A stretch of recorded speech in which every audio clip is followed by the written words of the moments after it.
this week, office politics debunked. As I was discussing with Haisha, this is everybody encounters this. If you're at professional work, you are seeing it as of right now. But before we dive deep into that, I would like to share this with you. This is what I call the symbol cycle. What is that? So every time we see a symbol could be a word, could be a definition of the word, could be really like a symbol, like a McDonald's M, right? Or like a Toyota emblem, or like a Coca-Cola. It could be some people's face, like Donald Trump or Michael Jackson, whoever. It could be just a symbol. When we see symbol, we will have meaning in our head. We will have meaning. We will think, okay, what does this mean? To different people, even the same symbol could have different meanings. And then with the meaning, we would come with commands. What do I mean by command? That's the subconscious language. Our brain will give us commands, okay, the actual commands, like computer commands to do things. And then we will have emotions. And this emotion could be good, could be bad. That will lead to our physicality change, maybe sweating, maybe like a shaking, shimmering, maybe even downright happy or excitement. So it all started with symbol. What do I mean by that? The things that makes us get into trouble are mostly when we see symbols of time, relationships, and money. For example, it's 10:30 p.m. You look at your watch, okay, this is your time. And then that's a symbol, 10:30 p.m. Then you have a meaning. Okay, right now it's early or it's late. That definition is given by you. Could be pretty late for someone. It could be still early for you. And then you would give a command. Okay, if I think 10:30 is still early, then I would watch another movie, or I would just go on chatting with my friends for another hour or two. And then I will have emotions. Okay, I'm relaxed. I feel free. I feel good. And then your physicality will see the consequence of such change. Does that make sense? Yeah. So, and the relationships, right? The politics, the office politics oftentimes give us stress because in essence, office politics are about relationships. Okay. The relationship between me and my coworkers, my relationship between me and my boss, or my subordinates, maybe some of my adversaries and some other people. For example, this particular person, when I see him walking by, I would have a meaning, okay, he is an enemy. And then I will avoid him at all costs. And then I'm disgusted with this person. I don't even want to be in the same room with this person. And I feel uneasy and I feel not happy. And money, same thing. We couples fight about money, fight about, debt and all that. So stress are oftentimes contributed to those three categories: time, relationships, and money. All started with a symbol. For example, an invoice, a notification from IRS, or could be just a time on your watch, or even notification from the WeChat, right? So talking about office politics, when we see this word, the definition, symbols, many people may have the meaning, oh, wow, that's dirty, that's unethical, that's pain, that's disgust, that's victim, that's cold blood, that's backstabbing, that's gossip, that's all that, right? Meaning we all have those negative connotations about office politics. And then the commands that our brain would give is, stay away from it, stay away, or avoid at all costs. I don't want to play politics. Do not play, do not engage. And then your emotion could be negative, disgust, trauma, painful, or it depends on, how you see it. Most people would see it this way. And our physicality, of course, is we oftentimes see the symbol or the words office politics, politician, or whatever. We would have fatigue, we would be lethargic, we would be depressive, or even try to avoid avoidance at all. Right? So this is using the tool of this symbol cycle to explain what office politics could have the impact on us. But is it really so? There's several myths about office politics. Number one, you can either be a good person or you can play politics, as if politics is a game for bad people or evil people. But let's look at the definition of office politics. Office politics is actually just a range of informal, unofficial, and sometimes behind the scenes efforts. Make sure that's behind the scenes. Behind the scenes efforts that happen in all organizations as people position themselves, their interests, their teams, and their priorities to get things done. Keywords: behind the scenes efforts in all organizations and how people position themselves and their interests, their teams, and their priorities. And if you work for this Fortune 500 that has a lot of departments, right, and you happen to be a favorite of your boss, and your boss is the department head, and because of the politics at the global level, I mean global meaning the whole company as a global operation, the board decided to axe this department, and the whole department was axed, and everybody would be downsized. And that is the victim of office politics, because maybe the head of this department, aka your boss, didn't show enough KPI or whatnot in front of his boss. We do not know. This just can be a case of that. So between departments, they're fighting for their survival. And within the departments, they could also fight for their survival. And there's microcosmic, and there's also in the grander level, and everybody's fighting for their own interest. So basically, it's a game, it's a competition, it's the conglomerate of all things considered. That's called office politics. It is not good or bad, it's just how people position themselves to maximize their priorities. The goal is to get things done, Like I said earlier, we have negative emotions. At this time, being a sophisticated professional, we want to detach the symbol, detach the meaning of it. We do not want to be like a dilettante. We do not want to be like amateurs. We want it to be professional, see things as it is, not good or bad. Myth number 2, you can escape office politics. This is another myth. Okay, well, I can be this person immune to this. I do not want to care about politics. I mean, it has nothing to do with me. I just do my work. But the thing is, office politics exists in the global headquarters of your company and exists in the local office, or even exist in the small projects within 3 people. It's everywhere. If it is not in your company, if you're like, oh, this company is so dirty, there's a lot of office politics, you'd be naive to think, oh, next company is free of that. Every company, every organization, nonprofit or for-profit, whatever, no matter what kind of entity they are, office politics exists, because this is just dynamics of people, of human being. And myth number 3, politics don't affect your job performance or career. First-generation Chinese, especially with STEM background, we oftentimes would think, oh, I don't do politics. My work should speak for itself. That could do for maybe 3 or 5, 10 years at most in your career track. After 10 years, it won't work. We need to know the dynamics inside the company, inside your career, not just a hard skill anymore, not just a hard thing. So this is a dangerous notion. This should be abandoned at all costs. I don't do politics. My work should speak for itself. And myth number 4, politics disappear in virtual environments. For almost 2 years, right? A year and a half. For almost a year and a half, we've been living in this virtual environment. We work from home. The dynamics between us and our colleagues and our clients are just behind the webcam. Zoom, Office Teams, Cisco, whatever. It's all those virtual things. And politics probably die down or never exist. Really? We are all human beings. Virtual or not, they're just a mean. They're just a vehicle. It will never disappear. It just changed the realm from physical to virtual. Politics still exist. And myth number 5, political intelligence is an inherent trait.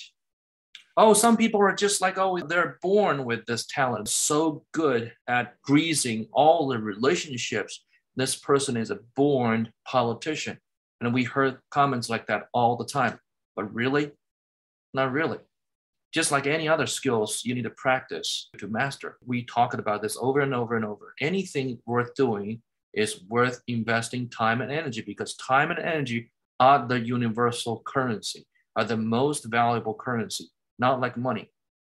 Money is just a byproduct of that. Time and energy to invest in relationships. And we also need to get strategic about our supporters and sponsors. It's more like a game. In a game, we need to know how to play it well. There are some constraints that we cannot change. There are some variables we have to change. There are some common goals we wanted to achieve. And how do we play this game? That is very important. And look for ways to increase your influence and power. Not necessarily dirty. Influence and power can be acquired, can be obtained through ethical, through very respectful ways. And how to navigate through office politics. Here are some framework. We wanted to reframe first what politics means to you. Like we said, if we do not change the definition of the politics inside our head, we're always going to have the negative meanings of it. And because the negative meaning, we would have a negative commands and we would trigger negative emotions. And because of negative emotion, we always have a negative physicality. But here, let's change this dynamics from the very beginning. Symbols, office politics, we didn't change that. It's still what it is. But the meanings, we change it. Nothing but a dynamics of relationships forged by communication. Dynamics of relationships forged by communication. So communication is very important in this dynamics. And commands, if you wanted to send the commands to your brain, your brain sends the commands to your executive functioning, it is prevalent. It can be unethical or ethical. It is not inherent and it's learnable and takes time to master. So this is the commands we should send to ourselves. And emotions related to that will be neutral. Treat it as a learning experience and opportunity. We use curiosity to drive it. It is curiosity driven. We know all of you are a good example of curious person. We are curious, thus we want to seek answers. We look for solutions regardless of the age. And the physicality, when we are in the curious mode, of course, we are energetic and positive. And this cycle becomes a positive and no longer a vicious cycle. It is a positive cycle. It becomes a flywheel. So remember, office politics, at least we choose to believe it is a dynamics of a relationship forged by communication.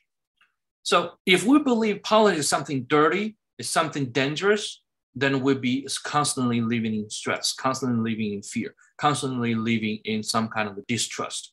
However, if we understand politics is nothing but dynamics of relationship, then our focus should be on building and understanding new relationships. Also, this is a very practical example. If you want to prepare a very big meeting, a lot of times those big meetings are merely procedurals. There's a lot of behind scenes bunch of smaller meetings, smaller conversations, online, offline, at the bar, at a restaurant, at some people's home, in a country club, in a golf course, inside the car, in the airplane, in the company, private jet. There's a lot of smaller meetings before the big meeting. So quote unquote big meetings, if that's your first time attending, don't expect it won't go your way because the tone has been set way before that. And informal conversations are important homework too. And first generation immigrants, professional background, people tend to treat informal conversation or chit chat like useless or like waste of time. But in reality, we are all human beings. We all crave for communication. We all crave for interactions. Informal conversations are always important. Not necessarily as important as your professional work, but they're still important. They're still indispensable. And we wanted to evaluate your style against your organization's political environment. We wanted to evaluate whether this dominant dynamic of this organization is like what? Is it like a Hunger Game mode? Is it like a social Darwinism competition? Or like a you die, I survive kind of deal? Or is it like more friendly kind? We want to see it, okay? This is not summarized by me. I merely borrowed it from someone else. The first dynamic is called the purist. Do you dislike all thought of politics and simply want to get on with the job at hand? this is some kind of like purist, and this person has this OCD of purity, chastity, of not want to get his or her hands dirty. Nope, I don't want to be involved in any shape or form. But there's street fighters, the street smart people. Right? They're always in the trench, and they believe the best way to get ahead is through the use of rough tactics, even at the expense of others. Those people believe this is a war zone. This is war, and it's all about survival. It's all about scarcity. I win, you lose. I survive, you die, or vice versa. So this is not a healthy or optimal mode, right? And the team player. A team player would believe in getting ahead by working well with others and participate in the politics that advance group goals. And this is somewhat obvious. We all know that this is probably a better way to handle it. Team player, working well with others, meaning you are very good at balancing the relationship with different groups, different cabal of the company or organization by leveraging or forging different dynamics using your skillful communication skills. Another one is maneuver. This person looks like an acrobat, like always dodging, always playing, using all kind of like acts, believing in getting ahead by playing the games of politics in a way that is skillful and unobtrusive to those who only take things at face value. This kind of person are like, in a way, manipulator. They are always behind the scene, and you will never be able to see their true faces. So those people are always under the table handling things. And those people are actually also pretty common in a lot of organizations. So those are fours: purists, team players, street fighters, and maneuverers. But we wanted to continuously work to strengthen our in-relationship currency. This is something we want to invest, like stocks, like our savings account. We wanted to continue to invest. And relationships are able to invest. If you continue to invest in meaningful relationships, you could get the return in the future, but not in a very purposeful way, naturally. And apart from focusing solely on your performance currency, credibility through your work, you also want to equally, if not more, to invest time in your networks and building the connections that speak for you and your work. They are all investments. Just like if you don't put money in your bank account, you will not get returns. Those returns are high. Bonus, promotion, recognition from senior executives, and most importantly, trust and respect, and even reputation. Sorry about the typo.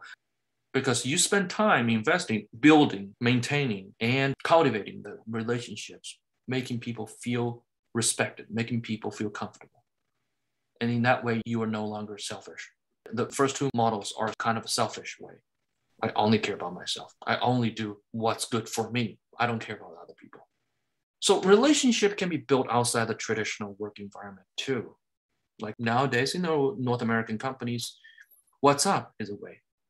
A lot of companies have their WhatsApp groups. Chinese companies have WeChat or LinkedIn, Facebook, virtual happy hour, and even the phone call, the phone chat. There's no agenda involved. Just checking, just catching up. All those things can be an investment worth doing. Well, they are 100% directly related to your work? Not necessarily. But will they help? Of course. So we wanted to constantly improve our political savvy, meaning our communication quotient, meaning our ability to communicate with other people, our empathy with other people. So keep our efforts clearly and obviously focused on the ultimate good of the enterprise. As long as all our goals or our intention are solely for the benefit of everybody inside this organization, there is nothing to worry about. And work with others for mutual advantage, not just our own, because this is for the better good of the organization. I do this for my boss, so my boss look good, and obviously I will look good. If I only do this for my benefit, sometimes what will end up happening is we all lose. We living in the lose-lose situation. And there's a research, they studied the happiness index. There's almost 200 countries participating in this research and this survey. Turns out Moldova this country, former Soviet Union, small country in Eastern Europe, is lowest among the happiness index. Why is that? It's because trauma, they inform on each other back in the day to save their hides. So they totally living in distrust, deceive. They can never trust one with another. So their happiness is very low. I think there's a connotation, things that we could think about. So don't make disagreements personal or let them become personal. Well-intentioned people can disagree and still respect each other.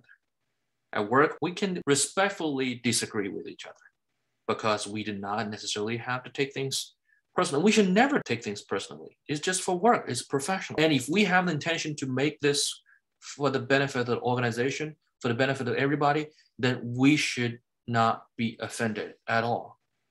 And conduct yourself according to a set of standards that are important to you. That's just like in the 7 Habits of Highly Effective People by Stephen Covey. Your values that you hold on to, like honesty, integrity, openness, dependability, integrity. And those things are the values that you hold on to it. You'll be better off with those values. One example, protect the third person. We should never gossip the person that's not there. But we can always, conversely, give credit to a person that's not there. Say good things about this person when this person is not there. Good things travels. Good news travel. But if we judge one person, we'll be judged also in other occasions. So the foundation of the good value is the key. But if we want to play dirty with other people, then we become a victim. We also become part of it, the culprit. And building ongoing productive relationships with everyone you need to do your work, but not just your work, as well as those who need you, not just those you like. We wanted to build this relationship truly for the benefit of everybody, especially even though those people that you don't like. And those are easier said than done, of course, but those are the things that sometimes if we are playing the game in the corporate world, corporate America, we have to live with. And always remember, these are professional relationships, not personal relationships. You don't have to like them. You just have to work productively with each other. But granted, sometimes those professional relationships turn into very good personal relationships. I bet a lot of you probably have friends, confidant, years ago from previous jobs that you end up becoming very good friends, you know, the kind of friends that you would invite to family dinners or your children would play together. Yeah. So it depends. Some people even left their previous company years. They're still keeping in touch with each other. They still connect with each other. And most importantly, showcase your work and always give credit to your boss and subordinates. We know how to showcase our work, but sometimes we forget to give credit to our boss or our subordinates. This is something that I think a lot of us forget. We want to make our boss looks good at his or her boss because of your work.